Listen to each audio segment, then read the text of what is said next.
सेवा भाव की शपथ के साथ महाराष्ट्र में 12 दिनों से जारी कौन बनेगा मुख्यमंत्री वाली पिक्चर का एक ग्रैंड शो के साथ दी एंड हो गया।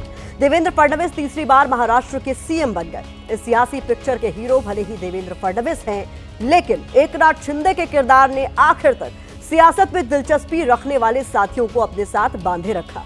रूठने मनाने वाली प्रेशर पॉलिटिक्स के जरिए उन्होंने पूरी कहानी में सस्पेंस और क्लाइमैक्स एक पल के लिए भी खत्म नहीं होने दिया। शपथ ग्रहण समारोह से सिर्फ 2 घंटे पहले दोपहर 3:30 बजे ये साफ हुआ कि एकनाथ शिंदे आज शपथ लेंगे। तब जाकर सीएम के साथ एकनाथ शिंदे और अजीत पवार ने डिप्टी सीएम के तौर पर शपथ ली। बीते कई दिनों से चल रही रस्साकशी के बाद आज शिंदे मंच पर मुस्कुराते हुए भी नजर आए। हालांकि शिंदे के फडणवीस और अजीत पवार से अलग बैठने पर सियासी गलियारों में काफी अटकलें भी लगी। महायुति की त्रिमूर्ति की शपथ अब पूरी हो चुकी है, लेकिन अब सरकार के आगे खासकर सीएम देवेंद्र फडणवीस के सामने चुनौतियों का अग्निपथ तैयार। तो वो क्या चुनौतियां होंगी, भारत की बात के दर्शकों के लिए हम डिकोड करने वाले हैं। लेकिन पहले इस भव्य शपथ समारोह से जो 5 संदेश या नैरेटिव बीजेपी ने देने की कोशिश की है वो आपको बताते हैं। पहला, शक्ति प्रदर्शन। बीजेपी ने एनडीए शासित राज्यों के सीएम और बाकी सहयोगियों को शपथ ग्रहण में बुलाकर गठबंधन की एकजुटता का संदेश दिया। सनातन और हिंदुत्व की राजनीति बीजेपी की पहचान है। संतों को शपथ ग्रहण में बुलाकर एक बार फिर बीजेपी ने ये नैरेटिव दोहराने की कोशिश की। जानकारी के मुताबिक तीनों सेनाओं के पूर्व सैनिकों को भी शपथ ग्रहण समारोह में बुलाया गया था। अग्निवीर योजना पर घेरने वाली बीजेपी ने यहां सेनाओं के सम्मान का संदेश दिया। बीजेपी ने शपथ ग्रहण समारोह से संघर्ष का संदेश देने की भी कोशिश की। उसने बता दिया कि वो हार से हताश नहीं होते, बल्कि संघर्ष कर फिर से सफलता हासिल करते हैं। शपथ ग्रहण में बॉलीवुड, बिजनेस और अलग अलग क्षेत्रों से दिग्गजों को आमंत्रित किया गया था। इसके जरिए बीजेपी ये संदेश देना चाहती थी कि वो सबके समर्थन से ही अपनी नीतियां बनाने में विश्वास रखती है। आज सबसे ज्यादा चर्चा देवेंद्र फडणवीस की हो रही है, क्योंकि वो डिप्टी सीएम रहने के बाद एक बार फिर सीएम के तौर पर राज्य की सत्ता में काबिज हुए हैं। इसलिए शो में हमने सीएम फडणवीस का एफ यानी फर्स्ट फैक्टर डिकोड किया है। ये वो फैक्टर है जिसमें 6 महीनों की उनकी चुनावी कसरत का करिश्मा छिपा है। यानी लोकसभा चुनाव के खराब प्रदर्शन के बाद विधानसभा चुनाव में प्रचंड जीत तक वो कौन से फैक्टर रहे जिनके दम पर फडणवीस तीसरी बार सीएम की कुर्सी तक पहुंचे। इसमें सबसे पहला है हिंदुत्व की विचारधारा को धार देना। महाराष्ट्र के विधानसभा चुनाव से देवेंद्र फडणवीस ने खुद को बीजेपी के हिंदुत्व वाले पोस्टर बॉय के तौर पर स्थापित किया। वो पार्टी के उन नेताओं की कतार में खड़े हो गए हैं जो हार्डकोर हिंदुत्व की राजनीति करते हैं। फडणवीस का हिंदुत्व कार्ड उन्हें सीएम बनाने में कारगर साबित हुआ। दूसरा, विधानसभा चुनाव में पार्टी को प्रचंड जीत दिलाना। 2024 के लोकसभा चुनाव में पार्टी का प्रदर्शन अच्छा नहीं रहा। बावजूद इसके फडणवीस जमीन पर मेहनत करने में जुटे रहे। मतदाताओं के बीच रैलियां, यात्राओं के जरिए पकड़ मजबूत करते रहे। पार्टी जीती तो जीत का सेहरा उनके सिर बंधा। संघ का सपोर्ट फडणवीस के सीएम बनने में सबसे बड़ा फैक्टर रहा। लोकसभा चुनाव के वक्त आरएसएस ज्यादा एक्टिव नहीं था, लेकिन विधानसभा चुनाव के वक्त संघ ने काफी मेहनत की, ग्राउंड पर हिंदू मतदाताओं को एकजुट किया। माना जाता है कि इसी वजह से बीजेपी को प्रचंड जीत हासिल हुई। सीएम के लिए भी फडणवीस संघ की पहली पसंद थी। देवेंद्र फडणवीस बीजेपी के एक ऐसे नेता हैं जिनकी महायुति नेताओं के साथ अच्छे रिश्ते हैं। बीजेपी और आरएसएस ये मानते हैं कि मुख्यमंत्री बनने के साथ वो सबको साथ लेकर चल सकते हैं, और अगर कोई विवाद होता भी है तो उसे आसानी से सुलझा सकते हैं।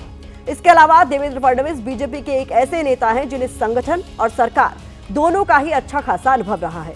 फडणवीस के पास बतौर मुख्यमंत्री सरकार चलाने का 5 साल और डिप्टी सीएम के तौर पर 2.5 साल का एक्सपीरियंस है। देवेंद्र फडणवीस के संघर्ष की साक्षी रही उनकी पत्नी अमृता फडणवीस ने एबीपी न्यूज से एक्सक्लूसिव बातचीत की।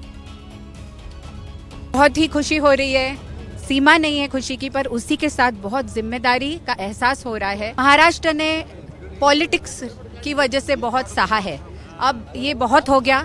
अब हमारे जो नए करता है महाराष्ट्र के, उन्होंने साथ मिलके महाराष्ट्र का जो लॉन्ग ड्यू है, उनकी तरक्की हो, उनकी खुशी हो, उनकी शांति हो, उन्हें देनी चाहिए। कितना मुश्किल भरा ये सफर था, क्योंकि हमने देखा कि जो विरोधक हैं वो परिवार तक भी आ गए थे। हाँ देखिए, बहुत कीचड़ उछाला गया, बहुत कुछ किया गया, पर फाइनली आज अच्छा दिन है। हमको ये सब भूल के आगे बढ़ना है। किसी के खिलाफ मन में कटुता नहीं रखनी है, क्योंकि कटुता से आप लोगों का भला नहीं कर पाते। तो फडणवीस सरकार अपनी टीम के साथ तैयार है और फुल एक्शन मोड में नजर आ रहा है। शपथ लेने के बाद तीनों नेता सीधे मंत्रालय पहुंचे, जहां उन्होंने डॉक्टर भीमराव अंबेडकर और छत्रपति शिवाजी महाराज की तस्वीर को नमन किया।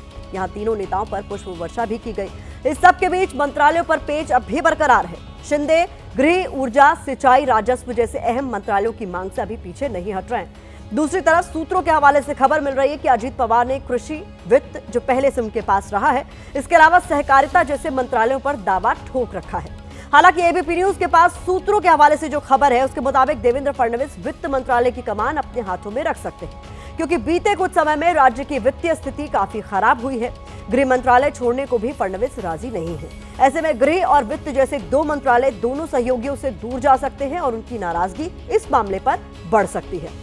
मंत्रालयों की इस मुश्किल का समाधान निकालना देवेंद्र फडणवीस के लिए किसी कठिन परीक्षा से कम नहीं होगा, क्योंकि सीएम की कुर्सी हाथ से जाने के बाद अब शिंदे मंत्रालयों पर कोई कॉम्प्रोमाइज नहीं करना चाहेंगे। दूसरी तरफ बीजेपी भी उनके सामने सरेंडर के मोड में नहीं नजर आ रही, यानी मंत्रालयों पर टकराव की कहानी अभी बाकी है। अब बिना देर किए सीधे देवेंद्र फडणवीस की चुनौती वाली फाइल आपके सामने खोल देते हैं।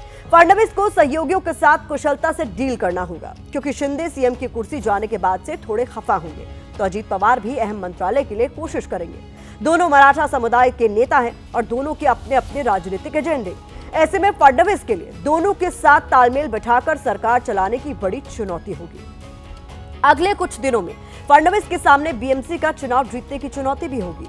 बीएमसी पर पिछले 25 सालों से अविभाजित शिवसेना का कब्जा है। ऐसे में देवेंद्र फडणवीस बीएमसी में भी विधानसभा चुनाव वाला प्रदर्शन दोहराना चाहेंगे, क्योंकि ये चुनाव उनकी सरकार के विकास कार्यों का रिपोर्ट कार्ड होगा।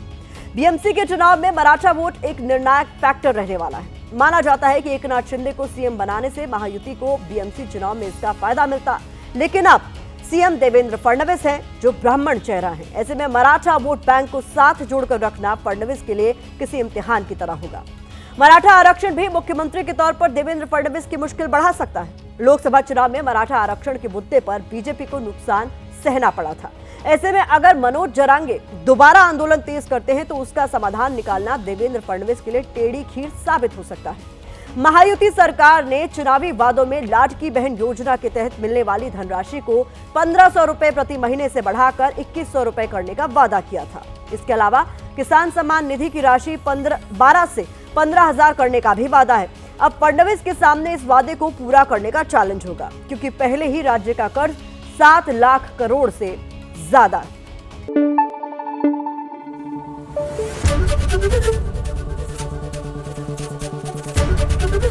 एबीपी न्यूज आपको रखे आगे।